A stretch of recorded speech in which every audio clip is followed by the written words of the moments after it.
وسیع تھی۔ حضرت سلیمان علیہ السلام جو تھے وہ ان کو بہت ساری چیزوں پہ اللہ تعالیٰ نے فوقیت دی ہوئی تھی، یعنی کہ ہوا میں اور جنات میں، انسانوں پہ اور جانوروں کی جو زبان ہے وہ سمجھ لیتے تھے، اس لیے اللہ تعالیٰ کے بہت ہی زیادہ لاڈلے اور بہت جانشین یہ حضرت سلیمان علیہ السلام تھے۔ حضرت سلیمان علیہ السلام کو جب وہ 13 سال کی عمر میں پہنچے تو حضرت داؤد علیہ السلام جو ہے وہ انتقال پذیر ہو گئے تھے، دنیا سے رخصت کر چکے ہوئے تھے، اور آپ نے 13 سال کی عمر میں حضرت سلیمان علیہ السلام نے تخت جو ہے وہ نبوت سلطنت اور جو ان کو وراثت میں ورثے میں جو چیزیں ملی وہ انہوں نے اپنے والد کے فوت ہونے کے بعد سنبھالی۔ حضرت سلیمان علیہ السلام جو تھے ایک عظیم الشان سلطنت کے بانی بھی تھے اور ساتھ ساتھ نبی بھی تھے، یعنی کہ اللہ تعالیٰ نے ان کو بہت سارے خاص مقامات اور خاص خصوصیات سے نوازا تھا، اور ان خصوصیات میں یہ خصوصیت تھی سب سے اعلیٰ کہ وہ جانوروں کی ہر طرح کی بولی سمجھ لیتے تھے، اور ان کو ہواؤں میں پورا قبضہ تھا کہ وہ جب چاہے وہ ہوا کو روک لیتے تھے، اور جب چاہے وہ کہتے تھے کہ ہوا کو چل پڑے تو ہوا چل پڑتی تھی۔ حضرت سلیمان علیہ السلام کا ذکر بہت ساری صورتوں میں ہے، ہمارے قرآن حکیم میں پارہ نمبر 1 سورۃ بقرہ میں بھی ہے، پارہ نمبر 6 سورۃ نساء میں بھی ہے، پارہ نمبر 17 سورۃ انبیاء میں بھی ہے، پارہ نمبر 19 سورۃ نمل، پارہ نمبر 22 سورۃ سبا، پارہ نمبر 23 سورۃ سوا اور سورۃ الانعام میں، یعنی کہ ان صورتوں میں ان کا ذکر وافر مقدار میں پایا جاتا ہے۔ جب حضرت سلیمان علیہ السلام اپنی بلوغت میں پہنچے ہی تھے تو آپ اس وقت حضرت داؤد علیہ السلام انتقال کر چکے ہوئے تھے، تو اللہ تعالیٰ نے حضرت سلیمان علیہ السلام کو ان کو نبوت اور سلطنت دونوں سے حضرت داؤد علیہ السلام کا جانشین بنایا۔ جیسے ہی حضرت داؤد علیہ السلام وفات پائے تو ان کی جگہ پہ حضرت سلیمان علیہ السلام بیٹھے۔ اس وراثت سے جو وراثت میں ملی ہوئی حکومت تھی، اس کا مطلب ہرگز یہ نہیں ہے کہ وراثت میں مال اور دولت اور ان کو وراثت میں سمجھا جائے۔ وراثت میں صرف ان کو نبوت اور سلطنت کی بادشاہت ملی تھی اور سلطنت میں حکومت ملی تھی، کیونکہ وراثت سے مراد حضرت داؤد علیہ السلام کی بہت ساری اولادیں تھیں، تو اس کا مطلب یہ نہ لیا جائے کہ وہ وراثت سے محروم رہی تھیں۔ وراثت صرف وراثت حکومت اور نبوت جو کہ ورثے میں ملی تھی۔ جب ایک نبی کے جتنے بھی بیٹے ہوں ان میں سے کسی ایک دو کو نبوت سے نوازا جاتا ہے۔ تو اسی طرح ایک دفعہ حضور پاک صلی اللہ علیہ وسلم نے بھی فرمایا کہ ہم جماعت انبیاء کی وراثت مالی کا سلسلہ نہیں چلتا، ہم جو کچھ چھوڑ کے جاتے ہیں وہ صدقہ اور خیرات کر دیا جاتا ہے، اور ہمارا جو وراثت سے سلسلہ چلتا ہے وہ نبوت کا اور حکومت کا چلتا ہے۔ اسی لیے حضرت سلیمان علیہ السلام کو وراثت میں حکومت بھی ملی اور نبوت بھی ملی۔ حضرت سلیمان علیہ السلام کے بہت سارے واقعات اس طرح ہیں کہ ان کو منطق الطیر بھی بولا جاتا ہے، تسخیر ہوا بھی بولا جاتا ہے، تسخیر جنات اور حیوانات بھی بولا جاتا ہے،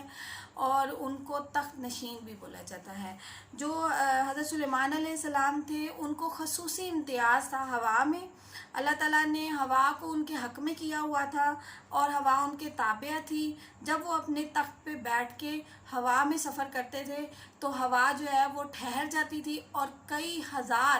لوگوں کو لے کر حضرت سلیمان علیہ السلام جو ہے اپنے تخت پر روانہ ہوتے تھے، اور کئی ہزار لوگ جو ہیں اس پہ سفر کرتے تھے۔ اور جب بھی حضرت سلیمان علیہ السلام اپنے تخت پر بیٹھ کے سفر کرتے تھے تو ان کی گردن ہمیشہ جھکی رہتی اور اللہ کے ذکر میں مشغول رہتے تھے، ایون کہ وہ دائیں بائیں نہیں دیکھتے تھے۔ اسی طرح سورۃ سعد میں ہے کہ اور سلیمان کے لیے مسخر کر دیا ہوا کو کہ صبح کو 1 مہینے کی مسافت طے کراتی اور شام کو 1 مہینے کی مسافت۔ اور سورۃ سوا میں ہے کہ ہم نے اس سلیمان کے لیے ہوا کو کہ چلتی ہے وہ اس کے حکم سے نرمی کے ساتھ جہاں وہ پہنچتا ہے، یعنی کہ حضرت سلیمان علیہ السلام کا جو تخت تھا وہ آج کل کے جہازوں کی رفتار سے بھی زیادہ تیز تھا، تو اس لیے وہ جو 1 مہینے کی مسافت تھی وہ دن میں کر لیتے اور اگلے مہینے کی مسافت جو ہے وہ شام کو کر لیتے۔ اتنی تیز روانگی تھی کہ 1 مہینے کی جو مسافت تھی وہ جہاز کی طرح ہوا میں کر لیتے تھے۔ تذکیر جنات اور حیوانات۔ حضرت سلیمان علیہ السلام کو حکومت کا ایک اور بڑا امتیاز تھا جو کائنات میں کسی اور کو نصیب نہیں ہوا، اور حضرت سلیمان علیہ السلام نے اپنے لیے یہ دعا مانگی تھی کہ میں نبی ہوں، مجھے ایسی خصوصیات سے نوازا جائے جو اے میرے اللہ کسی کو پہلے نہ دی گئی ہوں اور آنے والے نبیوں میں سے بھی کسی کو نہ ملے۔ تو اس لیے یہ دعا اللہ تعالیٰ نے حضرت سلیمان علیہ السلام کی پوری کی، اور حضرت سلیمان علیہ السلام کو اس طرح کی خصوصیات سے نوازا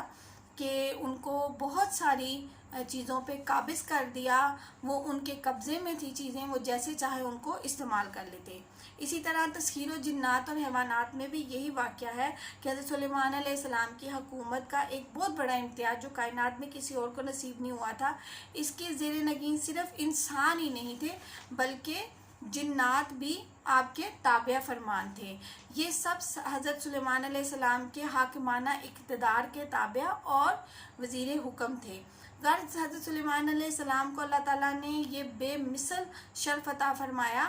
کہ ان کی حکومت انسانوں کے علاوہ جنات اور حیوانات اور ہوا پر بھی تھی۔ یہ سب اللہ تعالیٰ کے حکم سے تھا کہ حضرت سلیمان علیہ السلام کے حکم کے تابع اور مطیع تھے۔ یہ سب کچھ اللہ تعالیٰ نے اس لیے کیا کہ ایک مرتبہ حضرت سلیمان علیہ السلام نے بارگاہ الہی میں یہ دعا کی تھی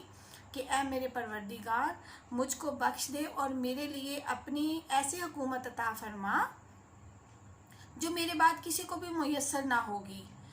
تو بے شک تو بہت دینے والا ہے۔ اللہ تعالیٰ ہر چیز پہ قدرت رکھتا ہے۔ اللہ تعالیٰ نے انسان کو اتنی طاقت دی جو کہ جس کو بھی چاہے اللہ تعالیٰ عطا کر دے، جس طرح کے حضرت سلیمان علیہ السلام کو اللہ تعالیٰ نے عطا کیا تھا۔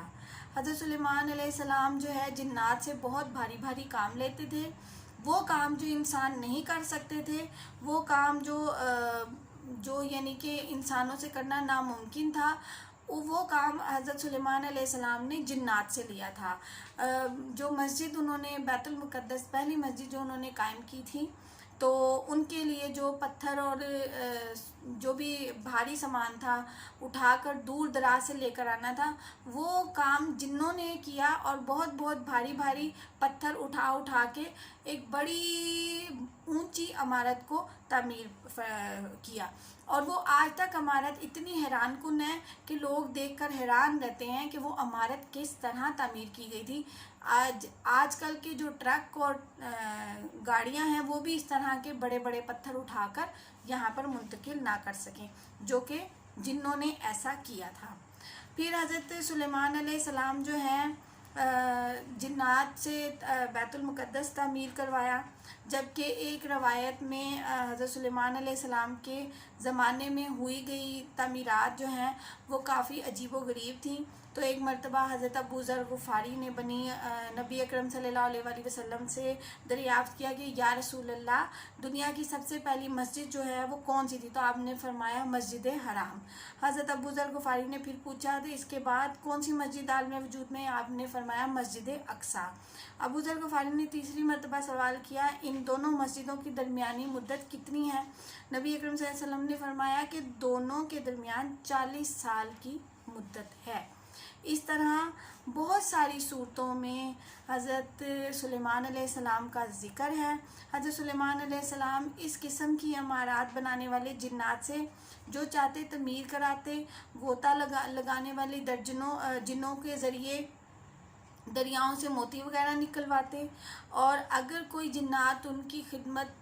سے تھوڑا سا بھی ہٹ جاتا، کوتاہی یا سرکشی کرنے لگتا، تو ان کو سزا میں قید کروا دیتے، یا وہ جنات جو کسی کو ستاتا تھا ان کی زنجیروں سے باندھ کر ان کو دریا میں قید کر دیتے تاکہ وہ سبق سیکھیں اور جو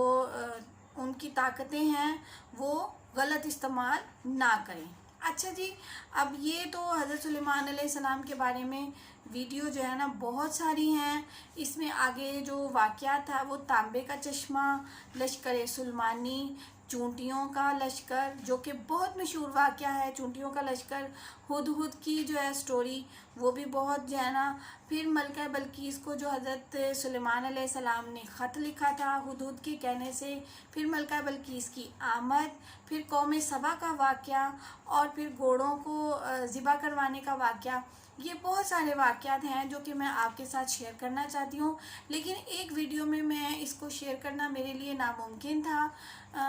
زیادہ لمبی ہو جاتی، بوریت ہونے لگتی، اس لیے میں نے سوچا کہ اس کو 3-4 حصوں میں ڈیوائیڈ کر کے آگے آپ کے ساتھ ضرور چونٹیوں کا لشکر انشاءاللہ تعالی نیکسٹ ویڈیو میں اس کو شیئر کروں گی آپ کے ساتھ. اور جو بی بی بلقیس ہیں انہوں نے کیسے ان کا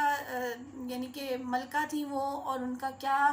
عالم تھا، اور وہ کیسے جو ہے نا حضرت سلیمان نے ان کو خط لکھا اور ان کو یہاں پر بلوایا، اور ان کا جو تخت تھا وہ کیسے انہوں نے وہاں سے اٹھا کر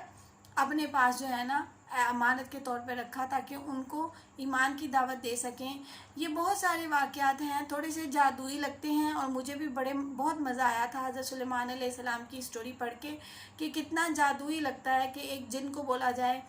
سوچ میں بھی انسان جو ہے نا بڑا ایکسائٹیڈ ہوتا ہے سوچ کے کہ دیکھیں ایک جن کو بولا جائے کہ جاؤ یہ چیز لے کر آؤ اور وہ لے کر آ جائے. تو مجھے بڑی مزے کی لگی. میں امید کرتی ہوں کہ آپ کو بھی بہت مزہ آیا ہوگا، اور آگے بھی انشاءاللہ تعالی اس طرح کی سٹوریز جو ہے حضرت سلیمان علیہ السلام کے بارے میں شیئر کروں گی. مجھے سمجھ نہیں آ رہی تھی کہ میں آپ کے ساتھ کون سی باتیں شیئر کروں، تو میری ویڈیو کو سبسکرائب بھی کر دیجیے گا، اور لائک کا بٹن بھی دبا دیجیے گا، اور اپنے دوستوں کے ساتھ شیئر بھی کیجیے گا.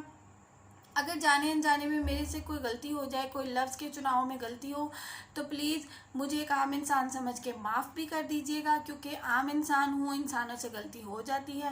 اور اپنی بہن کو دعاؤں میں ضرور یاد رکھیے گا. انشاءاللہ تعالی حضرت سلیمان علیہ السلام کی نیکسٹ ویڈیو کے ساتھ آپ کی خدمت میں حاضر ہوں گی. اپنا ڈھیر سارا خیال رکھیے گا، اور اپنی بہن کو دعاؤں میں یاد رکھیے گا. اوکے جی، اللہ حافظ.